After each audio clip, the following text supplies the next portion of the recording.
What's cracking, everybody? Welcome back to the channel. New video. I'm going to tell a story. I feel like I told this story years ago. I can't find the video. And so I'm going to tell it again. I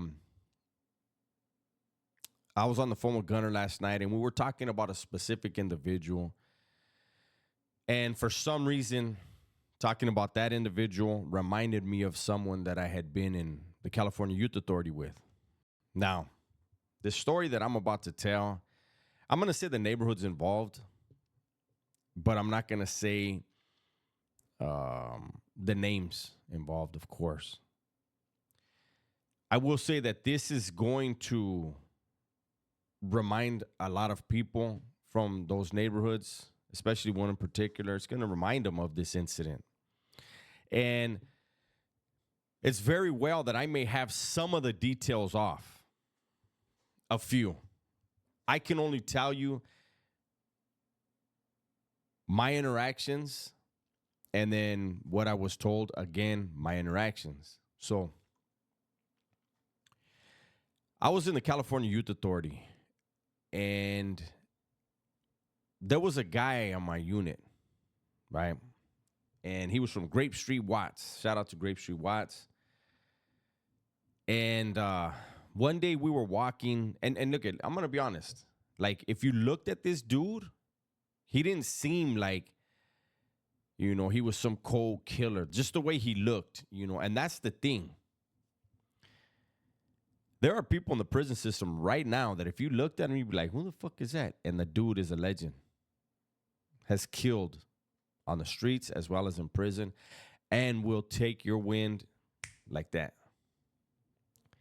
That's why it's never good to judge people by the way they look, including the Edgars. I know we clown around, but nobody should be judged by the way they look. So one day, me and the homie from Grape, we're walking to medical after chow. And he was always happy-go-lucky, goofing around, right? If he knew you. And we used to mess around, joke around and shit.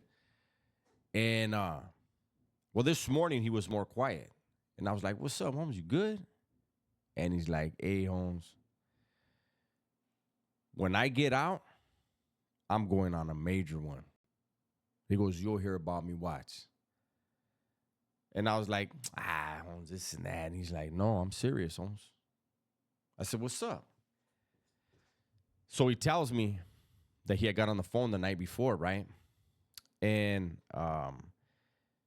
his homeboys decided to go go put in work, go do a mission on the dudes from Florencia. Shout out to Florencia. Now, this is the 90s, eh? This is the early, I think we had this conversation in 1991. And times were different back then. This story is a glimpse into that era as compared, and we can compare it to this era, or you can, right? So he tells me, yeah, my homeboys decided to go do a jale on Florencia. So they went over there and they drove into Florence, but these vatos were using a car that was already burnt, a car that these vatos already knew. And back in those days, there was a lot of barrios. They would post their homies on rooftops, strapped, in case their enemies came through, because gangbanging was that bad and that serious back then. So the dudes from Grape are pulling in. The dudes from Florence are on a roof. They recognize the car. They start letting off on the car. Boom, boom, boom, boom, boom. And bullets are coming through the roof of the car. These dudes kind of get in a little collision. They got to get the hell out of there, because not only are these dudes from Florence shooting down at the car, but their homies are jumping in cars to go rush this carload of dudes, right? So they get out of there. The dudes from Grape have to get out of there. They went in the wrong car and ran into the wrong crowd, right? And Florencia is really big. So I don't know which clique they went, where they went, but That street they went down, they were ready, right? So they take off, boom. They go into Watts. These dudes from Florence are chasing them into Watts. They got to ditch the car. They crash slash park into a car. They jump out, and when they take off to run, the dudes from Florence are dumping on them. And the homie from Grape says, if I remember right, his mom and his sister were both hit with stray bullets. Neither one of them died, but they were hit. I want to say the sister got hit in the back arm of like the right arm, and then the mom got hit in the back, I think. So he's telling me like, hey, Holmes, he was mad at his homeboys. Like, how are you not aware of where you fucking jumped out the car, right? How you going to jump out in front of my pad when you know these vatos are going to stay dumping, right? And so he's mad at them, but he was also mad at Florence because they, were involved in the thing. But at the end of the day, we all understand these dudes they're gangbanging. None of them were aiming at his sister or his mom. They were aiming at the dudes, and strays happen. That was always a very dangerous thing about gangbanging. You hit a stray bullet hits the wrong person, you're going to be done when you hit prison. Anyways, so I get kicked out of Paso. Not long after that, I get kicked out of Paso, and I get sent to YTS. When I'm in YTS, he comes through, right? He was going somewhere else, and then I wind up getting out. Never hear from him again, never see him again. I'm out 5 months. You guys already know. I catch a murder. I'm in the county fighting my murder for 16 months. Then I go to the reception center in Wasco. And there's a dude right there from Grape. And it was during shower time. And I was like, hey, Holmes, you know your homeboy so-and-so? And he looks at me. He's like, órale. I just keep showering. And then we come out of the shower. And then later he's like, hey, Holmes, hey, you know my homeboy you asked me about? I go, yeah. He goes, where you know him from? And I told him, nah, we were in YA together, this and this and that. And I said, he had told me that, his mom and his sister had got shot, that your homeboys went to do something, this and this and that. And he's just listening. And I go, and he had told me, hey, I'm going to fucking get out and I'm going to do this and I'm going to do that. And he's like, he did, eh?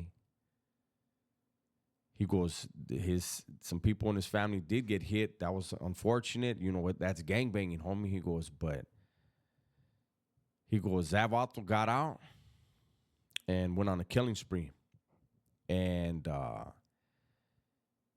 the problem for him is he got out when the peace treaties were in effect. So Grape was, there were dudes from Grape and Florence that were, chilling together, and there were barrios from all over that were, coexisting in a nonviolent way for a little while in 92 during the peace treaties, right? And the dude from Grape wasn't having it. There was no such thing for him in his mind as a peace treaty because of what had happened to his family. And for him, he had it in his mind, no matter how deep Florence is, they're very deep and very, very violent. He thought he was going to erase the whole neighborhood. And because it was during the peace treaties, it was creating a lot of bad publicity for him. He was getting the attention of people you do not ever want paying attention to you unless it's for something good. And in this case, it was something extremely bad. He was drawing down on his own homeboys. Hey, Owens, I heard you were with these vatos, this and that. And he was becoming a threat to everyone. He was becoming a threat to the peace and stability of the time. And he wasn't allowing anyone to come near him, to get in a car with him. Now, this is where I was told, certain things. I don't know the detail. It's all hearsay. right? But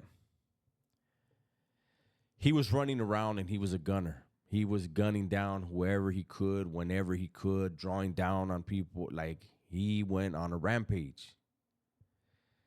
And the attention he was drawing to himself was getting worse and worse, faster and faster.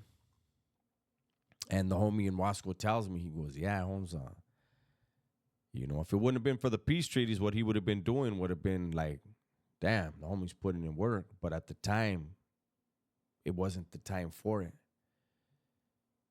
And he said, the individual that was in Hawaii with me was found in a car, stabbed almost 100 times. Was found dead in a car. This is a perfect glimpse into the senselessness of banging, man. He could have waited. He could have took advantage of the peace treaties. Everybody knew those things weren't going to last forever. He could have went to Florence, hung out with dudes, befriended dudes, got a good understanding of the situation and everything, but instead he went on a rampage. And he went on a rampage because his family was hurt. His family was hit. But you know what? Just like prison, his little feelings didn't matter at all in the grand scheme of things. When you're gangbanging, no matter what happens to you or your family, if somebody higher up says, that's over, it's over. You have the choice to decide you want to disregard it, and then it's over for you. This is why, look at, when people act like they're the toughest dudes, when people act like they're from their neighborhood is crazier than another neighborhood, this is why I say, when are we going to start bragging about which neighborhood kicks out the most doctors and lawyers? Which neighborhood has the most raza that are millionaires? Let's celebrate that, man. Because the homie from Grape was a killer. Was killing as much as he could, as fast as he could. And look at me now. Over 30 years later, telling his story. A story that didn't end well for him. Didn't end well for his family, and didn't end well for a lot of families. It's a story of destruction, and it was just someone trying to bang the way he was raised to believe banging was supposed to happen, especially when you touch their family. That's my video for today, man. Hopefully you guys enjoyed it. Everybody, please be safe, be smart, and tell the ones you love that you love them. I'm out.